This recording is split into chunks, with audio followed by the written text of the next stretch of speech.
You just checked your phone. Nothing was there. No message, no notification, no reason you can remember picking it up, and within 2 minutes, you'll probably check it again.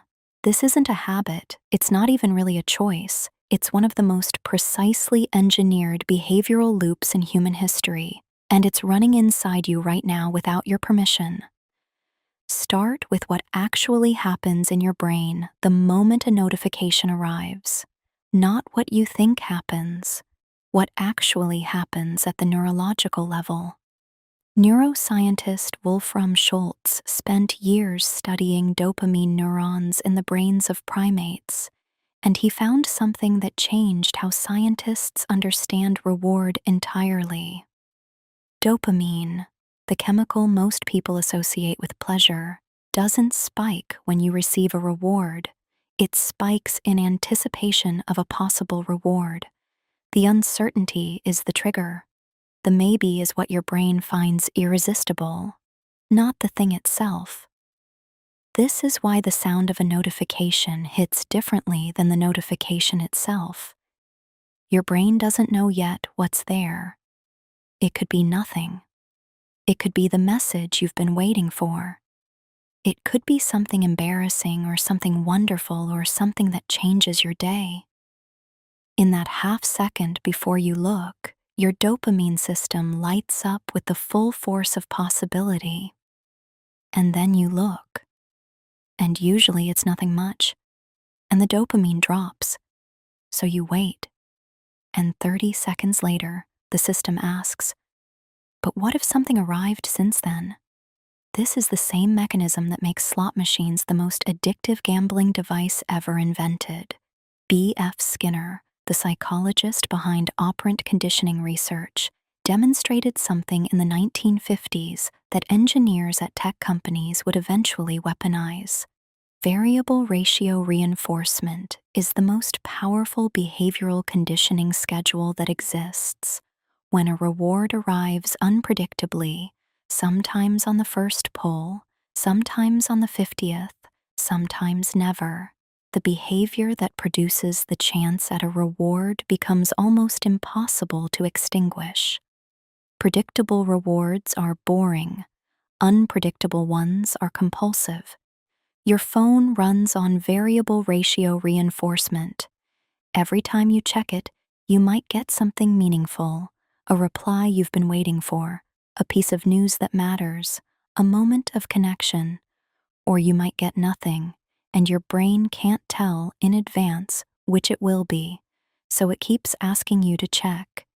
Here's where it gets stranger. The checking behavior doesn't just respond to what arrives. It responds to what you're afraid might be accumulating while you're not looking.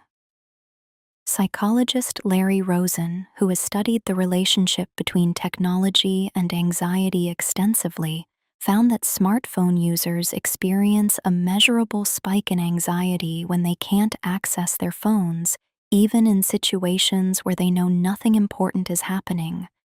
This anxiety isn't rational.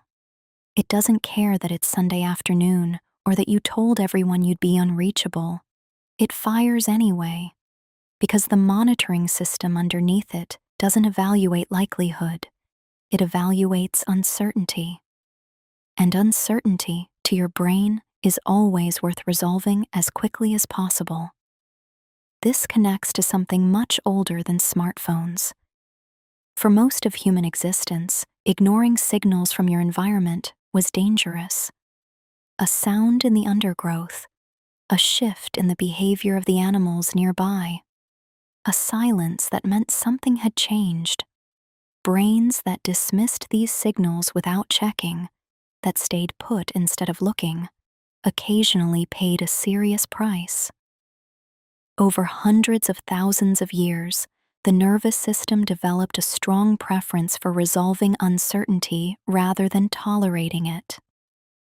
That preference is still intact.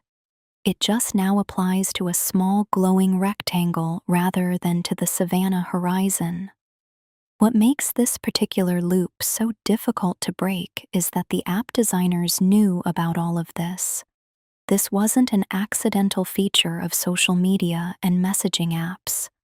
Aza Raskin, a design ethicist and former product designer, has spoken publicly about the deliberate application of behavioral psychology to interface design, including the infinite scroll, which he helped design and later described as directly implementing Skinner's variable reward schedule at scale.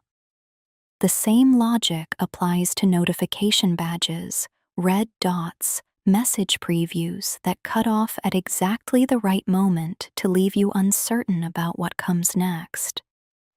These aren't aesthetic choices, they are behavioral architecture built specifically to keep the dopamine loop cycling.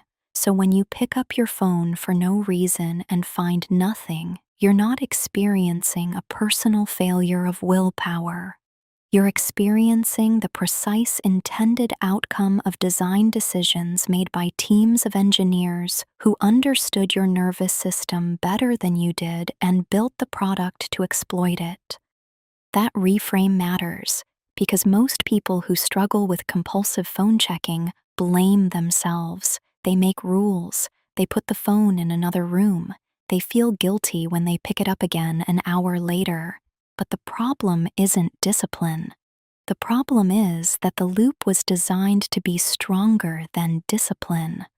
Willpower operates in the prefrontal cortex, the slow, deliberate reasoning part of your brain. The dopamine anticipation loop operates in subcortical structures that are faster, older, and don't consult the prefrontal cortex before firing. The urge to check arrives before your reasoning mind has time to evaluate whether it makes sense. Researcher Anna Lemke, a psychiatrist who has studied compulsive behavior and dopamine extensively, has described the smartphone as a slot machine in everyone's pocket.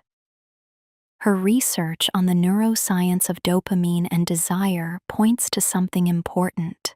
Repeated exposure to unpredictable rewards doesn't just create habits, it recalibrates the brain's baseline.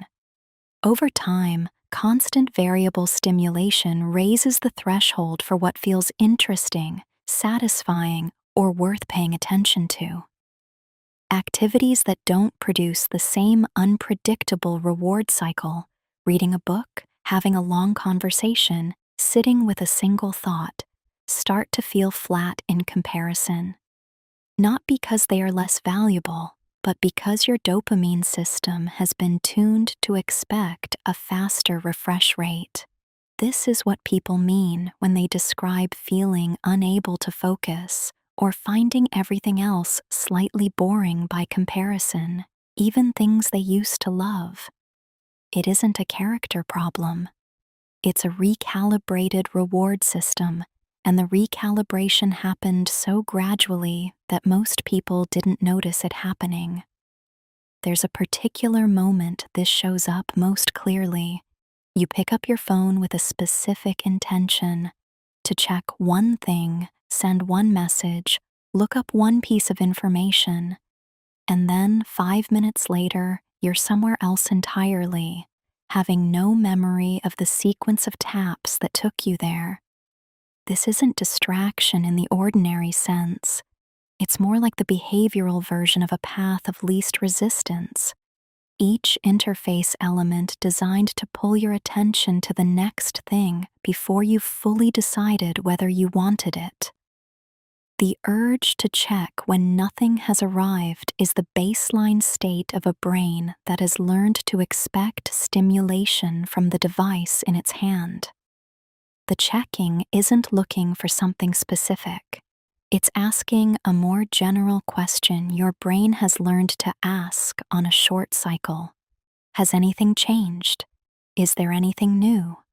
Should I know something I don't know yet? These are ancient questions. They kept your ancestors alive. They made your species unusually good at detecting change, at noticing what was different between one moment and the next, at updating their model of the environment faster than competitors. That sensitivity to novelty is part of why humans survived. and it's now being pointed at a device that produces endless engineered novelty on demand. So what do you do with this? Not much changes by knowing it, unless the knowing shifts what you're actually negotiating with. You're not fighting laziness or bad habits or a short attention span. You're running a survival-grade sensitivity to environmental change inside an environment that was built to trigger it as many times per day as possible. The mismatch isn't a personal flaw, it's a structural problem. Some of the most effective responses to compulsive checking aren't about willpower at all. They're about changing the environment so the ancient system has less to respond to. Turning off notification badges removes the visual trigger. Keeping the phone in a different room removes the physical proximity that activates the loop. Introducing small, reliable friction.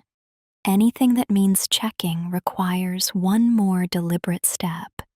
Gives the prefrontal cortex just enough time to ask whether it actually wanted to. None of these are perfect.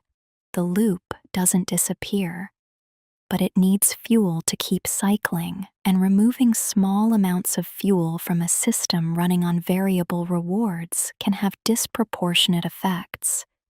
Your phone isn't the problem. Your brain isn't broken. The loop was built to be exactly this strong. And the first step to being slightly less controlled by it is simply understanding what it actually is. Not a weakness, but a feature of a very old nervous system pointed at a very new machine. You'll probably check your phone after finishing this. That's fine. But maybe this time, when there's nothing there, you'll know exactly why you looked.